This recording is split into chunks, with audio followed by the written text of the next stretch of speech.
In the music industry, one song can make or break an artist's career. While some songs catapult stars to legendary status, others derail their momentum. In this video, we'll look at 8 singles that killed careers. Get Her Back by Robin Thicke.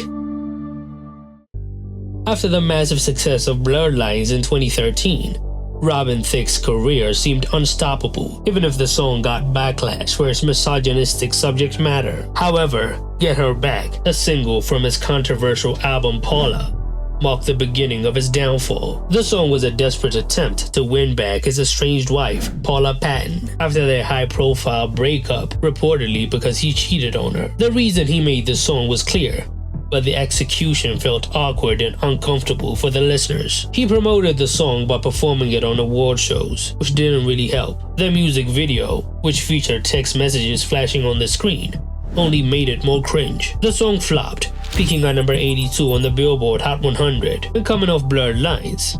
That was disappointing. The public didn't really care about his personal life, and the album Paula sold a disappointing 24,000 copies in his first week in the US, and his career effectively faded after that, as his reputation has never fully recovered. He is now known for his role on The Masked Singer than any chart-topping hits.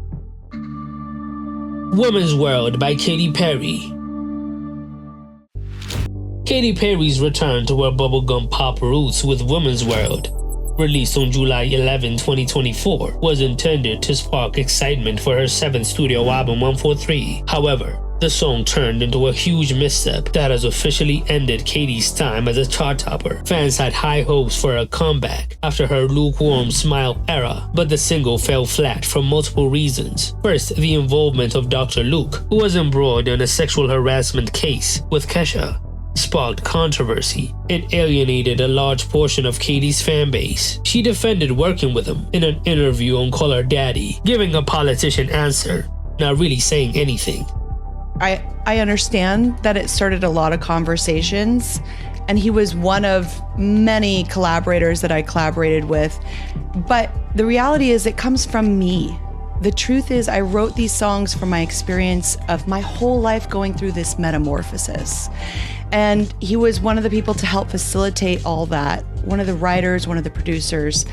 The song itself was an attempt at feminist satire and was criticized for its lack of nuance. Commercially, the single peaked at number 63 on the Billboard Hot 100, spending just 1 week on the chart before disappearing completely. That led to the album flopping as well. For a lead single with high expectations, this was nothing short of a disaster, cementing Woman's World as a certified career killer. Katy will always be a legend, but her time as a chart-topping star is over.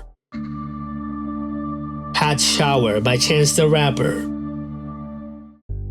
Few artists had the hype that Chance the Rapper had leading up to his debut studio album The Big Day, following the critically acclaimed mixtapes Acid Rap and the Grammy-winning Coloring Book. Fans expected a game-changing album from him, as he was on the road to becoming the biggest rap superstar coming out of the mid-2010s. Instead, what they got was one of the worst albums of the decade. The lead single Hot Shower really started the decline. It was an awkward mix of goofy lyrics, repetitive production, and a vibe that felt more like a parody than the lead single. Lines like "I got muscles like Superman's trainer" became memes, but not in a good way. Fans who had been rooting for Chance to take his artistry to the next level felt let down by a really lazy song. Even a decent DaBaby verse when he was on fire couldn't really save it. The song only managed to peak at number 58 on the Billboard Hot 100, which was disappointing considering the hype, after the single led to a disastrous album that killed Chance's career, as he has failed to gain any traction since then, even though he dropped songs here and there. Turning Me On by Keri Hilson.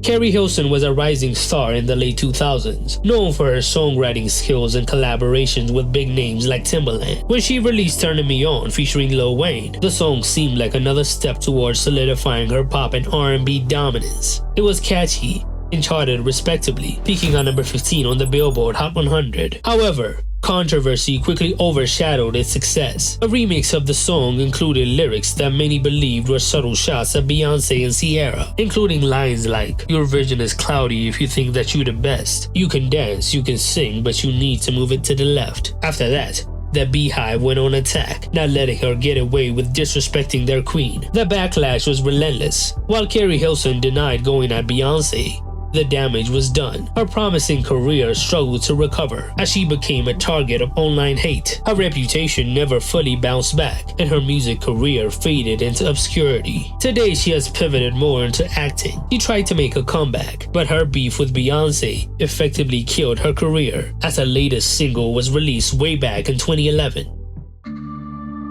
Flatline by B.O.B. B.O.B. was once at the top of the music world, with top 10 hits like Airplanes and Nothing on You. Early in his career, he was on his way to becoming the king of that early 2010s pop rap era. His crossover appeal made him a household name, but he didn't really build a strong fan base that would ride with him through thick and thin. His career was declining year by year, but in 2016, when he released Flatline, it was all over. The song made headlines, not for his music, but for his lyrics. B.O.B. was already in the news for saying the earth is flat, and in Flatline, he talked about conspiracy theories. After that, he got into a beef with scientist Neil deGrasse Tyson and started a GoFundMe for a flight to the edge of the atmosphere to prove his theory. Everyone was confused, and the song became more of a meme than a real song. Flatline didn't just flop, it shattered his credibility. Once known for his chart-topping hits, B.O.B. is now often remembered as a flat earth guy. Intuition by Jewel. Jewel's early career was defined by her soulful folk pop ballads, like You Were Meant for Me and Foolish Games, which became chart toppers. However, her 2003 single Intuition marked a drastic shift. Instead of her introspective acoustic style, she embraced a bubblegum pop sound, complete with a dancey beat and auto-tuned vocals. The song initially performed well, hitting number 20 on the Billboard Hot 100, but it alienated her core fan base. Fans saw Intuition as Jewel selling out. Her pivot into a more commercial sound felt disingenuous, and her attempt to parody pop culture in the music video was overshadowed by the song's overly polished production. Despite her claim that it was all satire, it didn't really connect with her fan base. After that, she never got another top 40 hit, and she hasn't released a charting song since 2008. The song killed her mainstream career, even though she performs at concerts to this day. Soul Train by YBN Nahmir.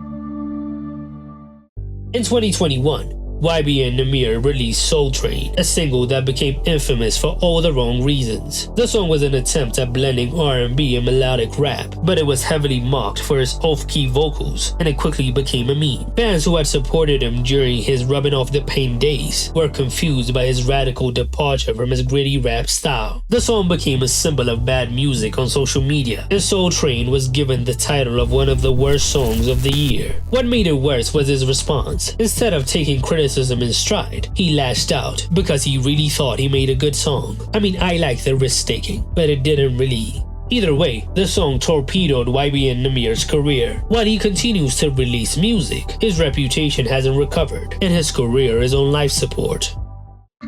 Strippin Friends by Tila Tequila.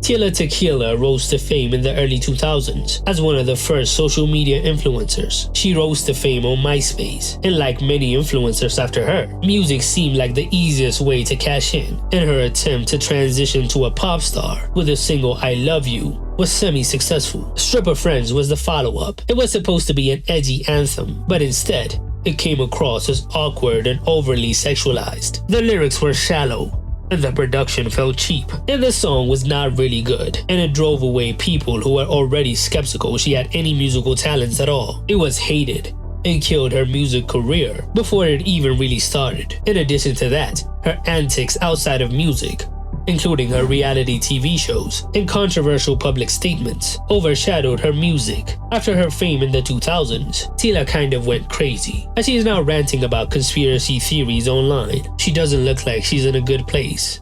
Which singles that killed careers did I miss? Tell me in the comments below.